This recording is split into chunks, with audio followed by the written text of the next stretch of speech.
छत्रपती शिवरायांना मानाचा मुजरा करतो। भारतीय राज्यघटनेचे शिल्पकार भारतरत्न डॉक्टर बाबासाहेब आंबेडकर यांना मानवंदना अर्पित करतो। भगवान बिरसा मुंडा आणि बाबूराव शेडमाके यांच्यासारख्या थोर स्वातंत्र्य सेनानींना या ठिकाणी नमन करतो। लॉयड्स मेटल कंपनीच्या विविध उद्घाटन, भूमिपूजन आणि शेअर सर्टिफिकेट वाटप या कार्यक्रमामध्ये मंचावर उपस्थित असलेले आमचे सहकारी आमदार धर्मराव बाबा अत्राम, त्याचप्रमाणे या ठिकाणी उपस्थित आमदार डॉक्टर मिलिंदजी नरोटे, लॉयड कंपनीचे MD आणि ज्यांच्या मेहनतीतून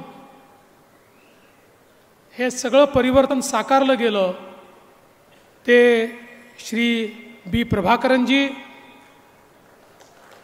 आज या मंचावर 2 पद्मश्री उपस्थित आहेत। पद्मश्री श्रीमती तुलसी मुंडाजी, पद्मश्री डॉक्टर परशुराम खुनेजी, जिल्हाधिकारी अविशान पांडा, त्याचप्रमाणे IG दिलीप भुजबळ, पोलीस अधीक्षक निलोत्पल, माजी खासदार अशोकराव नेते, देवरावजी होळी, प्रशांतजी वागेरे, बाबूरावजी कोहळे, प्रकाशजी गेडाम, त्याचप्रमाणे रवींद्र उलालवार, तनुश्रीताई अत्राम, मंचावरील सर्व मान्यवर, लॉयड मेटल परिवाराचे सर्व परिवारजन, अधिकारी, कर्मचारी आणि उपस्थित सर्व भगिनी आणि बंधूंनो, 1 जानेवारी आपल्या इंग्रजी कॅलेंडर प्रमाणे आज वर्षाचा पहिला दिवस आहे। तमाम गडचिरोलीकरांना नूतन वर्षाच्या मी खूप खूप शुभेच्छा देतो। आणि हे नवीन वर्ष गडचिरोली जिल्ह्याकरता एक नवी पहाट घेऊन, एक नवा सूर्य घेऊन या ठिकाणी उगवलेला आहे, याबद्दल मनापासून समाधान व्यक्त करतो। मी अनेक वर्ष सांगत होतो की गडचिरोली जिल्ह्याला महाराष्ट्राचा शेवटचा जिल्हा म्हणून दुर्लक्षित केलं जातं, पण हा जिल्हा महाराष्ट्राचा शेवटचा जिल्हा नाही, हा महाराष्ट्राचा पहिला जिल्हा आहे। महाराष्ट्राची सुरुवात ही गडचिरोलीपासून होते आणि म्हणून या गडचिरोलीचं पूर्ण परिवर्तन झालं पाहिजे, हा प्रयत्न गेले 10 वर्ष सातत्याने आम्ही करतोय। एकीकडे माओवाद हा संपला पाहिजे आणि दुसरीकडे इथल्या सामान्य माणसाला समाजाच्या आर्थिक सामाजिक परिवर्तनाच्या मुख्य धारेमध्ये आणता आलं पाहिजे, या दृष्टीनं या जिल्ह्यामध्ये एक मोठं परिवर्तन घडवण्याचा प्रयत्न आपण केला। मला हे सांगताना आनंद वाटतोय, आपल्या जिल्हा प्रशासनामुळे, पोलीस प्रशासनामुळे आणि केंद्र सरकारमध्ये माननीय मोदीजी आणि माननीय अमितभाई शाह यांच्या मदतीमुळे आज माओवादाकडे कोणीही वळत नाही आहे। गेल्या 4 वर्षामध्ये माओवादी संघटनांना गडचिरोलीतनं एकही रिक्रूट मिळालेला नाही आहे। उलट मोठ्या प्रमाणात आता माओवादी जे आहेत आत्मसमर्पण करून आपल्या मुख्य धारेमध्ये येत आहेत आणि माओवाद नाही तर भारताचं संविधान आम्ही मानतो अशा प्रकारचा नारा देत आज आपल्या मुख्य धारेमध्ये हे लोक येत आहेत। आणि मला विश्वास आहे की येत्या काळामध्ये माओवाद हा भूतकाळ असेल आणि एक संपन्न समृद्ध अशा प्रकारचं गडचिरोली आम्ही तयार केल्याशिवाय राहणार नाही. आज या ठिकाणी येत असताना अहेरी गर्देवाडा बसचं मी पहिल्यांदा उद्घाटन केलं. ज्या भागामध्ये स्वातंत्र्याच्या 77 वर्षानंतरही बस जाऊ शकत नव्हती, तिथे रस्ता पण झाला, त्या ठिकाणी पूलही झाला आणि बसची वाहतूक देखील सुरू झाली. आणि आता सर्व प्रकारे छत्तीसगडशी आपल्याला जोडण्याचं काम हे आपण त्या ठिकाणी करतो आहोत. त्यासोबत पेनगुंडा येथे नवीन आउटपोस्ट आपण तयार केलं आणि त्या ठिकाणी कार्यक्रम झाला. 700-800 लोक नागरिक त्या ठिकाणी उपस्थित होते आणि त्या नागरिकांचा जो उत्साह होता, मला असं वाटतं तो उत्साहच गडचिरोलीच्या नवीन सुरुवातीचा, नवीन पहाटेचा उत्साह हा त्या ठिकाणच्या आमच्या आदिवासी बांधवांच्या मनामध्ये, त्यांच्या डोळ्यामध्ये आणि त्यांच्या वक्तव्यामध्ये मला पाहायला मिळाला. आणि म्हणून एक हे परिवर्तन होत आहे. आणि त्यासोबत मला असं वाटतं की ज्यावेळी आपण या ठिकाणी मायनिंग सुरू केलं, गेले 25 वर्ष प्रयत्न सुरू होता, काम थोड्या प्रमाणात सुरू होतं, पण त्याला पाहिजे त्या प्रमाणात पाठबळ मिळत नव्हतं. मुख्यमंत्री असताना प्रभाकरन माझ्याकडे आले, लॉयड मेटलचे गुप्ताजी माझ्याकडे आले आणि त्यांनी मला सांगितलं की आपण जर आम्हाला मदत केली तर आम्ही मायनिंग सुरू करू. मी त्यांना सांगितलं मी मदत पूर्ण करेन, पण माझ्या गडचिरोलीचा उपयोग वसाहतीसारखा करू नका. आमचं खनिज हे देशभर न्यायचं, देशामध्ये एम्प्लॉयमेंट द्यायची आणि आम्हाला असंच ठेवायचं, हे मान्य होणार नाही.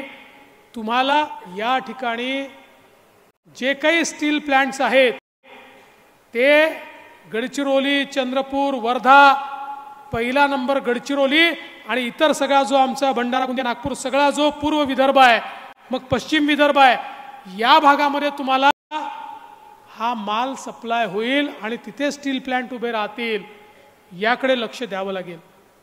आणि त्यांनी त्याला होकार दिला आणि त्याच पद्धतीनं मोठ्या प्रमाणात आपल्या पोलिसांनी मदत केली आणि माओवाद्यांचा विरोध असतानाही या ठिकाणी मायनिंग आपण सुरू केलं.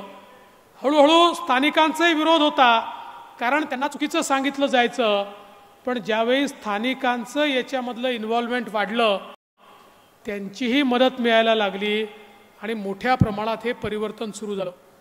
कोनसरीच्या प्रकल्पाचं भूमिपूजन 2018-19ला मी केलं. ज्यावेळेस हे भूमिपूजन केलं त्यावेळी लोक असं म्हणायचे भूमिपूजन तर अनेक होतात, पण गडचिरोलीमध्ये प्लॅन्ट येऊ शकत नाही, काम होऊ शकत नाही. आज मला याचा मनापासून आनंद आहे की आपण ज्या गोष्टीचं भूमिपूजन केलं त्याचं उद्घाटन करण्याकरता देखील या ठिकाणी उपस्थित आहोत. आणि पुढच्या टप्प्याचंही भूमिपूजन झालेलं आहे. आज आपल्याला माहिती आहे जवळपास या ठिकाणी DRI प्लांट आहे 400 कोटीचा, पेलेट प्लांट आहे 3000 कोटीचा, आयरन ग्राइंडिंग प्लांट आहे 2700 कोटीचा. त्यासोबत CSR ॲक्टिव्हिटीमध्ये गारमेंट युनिट असेल, काली अमल हॉस्पिटल असेल, राज विद्यानिकेतन असेल, मोठ्या प्रमाणात जवळपास 6200 कोटी रुपयाची इन्व्हेस्टमेंट ही ऑलरेडी झालेली आहे. 9000 लोकांना या ठिकाणी रोजगार मिळतो आहे आणि 25,000 कोटी रुपयाची इन्व्हेस्टमेंट होऊन 20,000 आमच्या स्थानिकांना या ठिकाणी रोजगार मिळणार आहे. म्हणजे गडचिरोलीच्या युवांच्या जीवनामध्ये मोठं परिवर्तन हे या ठिकाणी होणार आहे. आणि मला प्रभाकरन तुमचं याकरता अभिनंदन करायचं आहे की हे सगळं करत असताना सर्वाधिक विचार तुम्ही स्थानिकांचा केला. स्थानिकांना प्रशिक्षण मिळालं पाहिजे, त्यांना रोजगार मिळाला पाहिजे, याकरता तुम्ही जे काम करतात हे अत्यंत महत्त्वाचं आहे. सगळ्यात मोठं कमिटमेंट काय आहे? या ठिकाणी जी गुंतवणूक होते आहे त्या गुंतवणुकीच्या कंपनीचे मॅनेजिंग डायरेक्टर प्रभाकरन असतील, पण त्याचे मालक प्रभाकरन नाही, त्याचे मालक तुम्ही या ठिकाणी कंपनीचे कर्मचारी आहात. कारण अशा प्रकारच्या कंपन्यांचे मालक हे एमडी किंवा चेअरमन नसतात, त्याचे शेअर होल्डर हे मालक असतात. आणि 1000 कोटी रुपयाचे शेअर हे कर्मचाऱ्यांना आज देण्यात आलेले आहेत. त्यामुळे काम करणारे सगळे कर्मचारी या कंपनीचे मालक होतात. आणि लॉयड कंपनीची जी ग्रोथ मी पाहतोय, आज जो तुम्हाला शेअर मिळालेला आहे ज्याची क्युम्युलेटिव्ह व्हॅल्यू 1000 कोटीची आहे, पुढच्या 5 वर्षामध्ये तुम्ही काही न करता तुमच्याकडे असलेल्या शेअरची व्हॅल्यू 5 पटीने वाढणार आहे. मी सांगतो, ज्या वेगानं काम इथे चाललेलं आहे त्या वेगानं ज्याला शेअर मार्केट समजतो तो हे सांगू शकतो की पुढच्या 5 वर्षात याची व्हॅल्यू 5 पट वाढेल. म्हणजे 5 पट तुमची संपत्ती या शेअर सर्टिफिकेटमुळे या ठिकाणी वाढणार आहे. आणि म्हणून आपण इथलं जे मायनिंग करतोय स्थानिकांना लुटण्याकरता नाही, स्थानिकांना एम्पावर करण्याकरता. भगवान बिरसा मुंडांनी जे सांगितलं होतं, जल, जमीन आणि जंगलावर आदिवासींचा अधिकार असला पाहिजे, तोच अधिकार या लॉयड मेटलच्या माध्यमातून आपण पुन्हा एकदा इथल्याच जनतेला देतो आहोत. काही न्यायचं नाही आहे, केवळ देऊन जायचं आहे. मी पहिल्या दिवशीपासून सांगतो, गडचिरोलीची जल, जमीन, जंगल, इथली बायोडायव्हर्सिटी याला नखभर देखील आम्ही दूर होऊ देणार नाही, नख देखील लागू देणार नाही. आणि म्हणूनच आज या ठिकाणी ज्यावेळी संपूर्ण खाणकाम इलेक्ट्रिक व्हेकलनी होत आहे, मला याचा अतिशय मनापासून आनंद आहे. प्रदूषण मुक्त खाणकाम देशामध्ये पहिल्यांदा कुठे होत असेल तर ते गडचिरोलीमध्ये होत आहे. ही देखील आपल्या सगळ्यांकरता अत्यंत आनंदाची गोष्ट आहे. एक प्रकारे आज ही स्टील सिटी होते आहे, कारण केवळ लॉयड नाही तर लॉयडनी पेलेट प्लांट तयार केलाय, स्लरी पाईपलाईन तयार केलेली आहे. आणि भविष्यात वेगवेगळे जे इन्व्हेस्टर इथे येत आहेत, मागच्याच काळात आम्ही सुरजागड इस्पातचं एक बाबा आपण भूमिपूजन केलं. या सगळ्यांना इथे जी इन्व्हेस्टमेंट येते या सगळ्यांना रॉ मटेरियल पुरवण्याचं काम हे लॉयडच्या माध्यमातून या ठिकाणी होतं आहे. म्हणजे या ठिकाणी मोठ्या प्रमाणात गुंतवणूकही येते आहे आणि इथलं परिवर्तन देखील होत आहे. सगळ्यात महत्त्वाचं, परिवर्तन होत असताना स्थानिकांना रोजगार मिळाला पाहिजे, तो मिळतोय. आणि आरोग्य आणि शिक्षणाची सोय, आरोग्याकरता हॉस्पिटल तयार झालं, मोफत उपचार आहेत, 100 बेडचं होईल, अजून मोठं होईल. आणि त्याचसोबत जी शाळा CBSE पॅटर्नची सुरू केली आहे, पुढच्या काळामध्ये 12,000 आमच्या मुलांना मोफत शिक्षण, CBSEचं शिक्षण या शाळेमध्ये मिळणार आहे. ही अत्यंत महत्त्वाची गोष्ट आहे. मला आत्ताच एक आपल्या लोकांनी डेलिगेशनमध्ये एक पत्र दिलं आणि सांगितलं ITI सुरू करा. ITIची तर व्यवस्था करतोच आहे, काळजी करू नका. पण मला या गोष्टीचा आनंद आहे, आताच मला आपल्या त्यांनी आणि प्रभाकरन यांनी एक ऑस्ट्रेलियन युनिव्हर्सिटी, कुठली युनिव्हर्सिटी, ऑस्ट्रेलियन युनिव्हर्सिटी सोबत करार केला. आपल्याला माहिती आहे जगामध्ये मायनिंगमध्ये नंबर 1 ऑस्ट्रेलिया आहे. त्या ऑस्ट्रेलियन युनिव्हर्सिटी सोबत करार केलेला आहे आणि त्याचं कॅम्पस गोंडवानामध्ये आपण सुरू करतो आहोत की ज्याच्यामध्ये मायनिंगच्या संदर्भित सगळे जे ट्रेनिंग आहेत ते ट्रेनिंग आणि कोर्सेस या ठिकाणी आपल्या गडचिरोलीमध्ये चालतील. आणि ज्यामुळे पुढच्या काळात गडचिरोलीच्या मुलांचं शिक्षण हे देखील असं होईल की सगळ्या प्रकारच्या मायनिंग ॲक्टिव्हिटी आमचीच मुलं, आमच्या गडचिरोलीची तरुणाई या ठिकाणी चालवेल.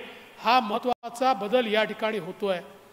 मला आनंद आहे की गेल्या 10 वर्षात अनेक गोष्टी आपण गडचिरोलीत केल्या। नवीन मेडिकल कॉलेज असेल, आता तर गडचिरोलीला नवीन एअरपोर्ट आपण त्या ठिकाणी देतो आहोत आणि वेगवेगळ्या प्रकारची कनेक्टिव्हिटी समृद्धी महामार्गामुळे गडचिरोलीला आपण त्या ठिकाणी मुंबईशी जोडतो आहोत। आणि पुढच्या काळामध्ये एक सर्वे आम्ही चालू केला आहे गडचिरोली वॉटरवेचा, की ज्या वॉटरवेमुळे गडचिरोलीला पोर्ट सोबत कनेक्ट करायचं आणि या ठिकाणी शिपिंगचं काम देखील सुरू होऊ शकेल किंवा शिपिंगच्या माध्यमातून ट्रान्सपोर्टेशनचं काम सुरू होऊ शकेल। हे देखील आता आम्ही सुरू केलेलं आहे। आणि म्हणून मी जे सांगतो, भविष्यामध्ये शेवटचं जिल्हा गडचिरोली नाही, महाराष्ट्राचं नाव येईल तर गडचिरोलीचा विचार त्या ठिकाणी होईल, गडचिरोलीचं नाव लोक घेतील। अशा प्रकारचं काम हे आपल्या सरकारच्या माध्यमातून या ठिकाणी चाललेलं आहे। आणि म्हणून मी पुन्हा एकदा लॉयड्सचं मनापासून अभिनंदन करतो। प्रभाकरन जी, गडचिरोली में परिवर्तन तो हो रहा है, कॉफी टेबल भी आपने निकाला, लेकिन गडचिरोली के परिवर्तन का इतिहास जब लिखा जाएगा, उस इतिहास में हिम्मत कर पहली बार यहाँ पर किसी ने कदम रखा तो आपने रखा। इसलिए लॉयड और त्रिवेदी का नाम भी उस इतिहास में लिखा जाएगा। ये मैं आपको यहाँ पर बताना चाहता हूँ और आपको बहुत बधाई देना चाहता हूँ।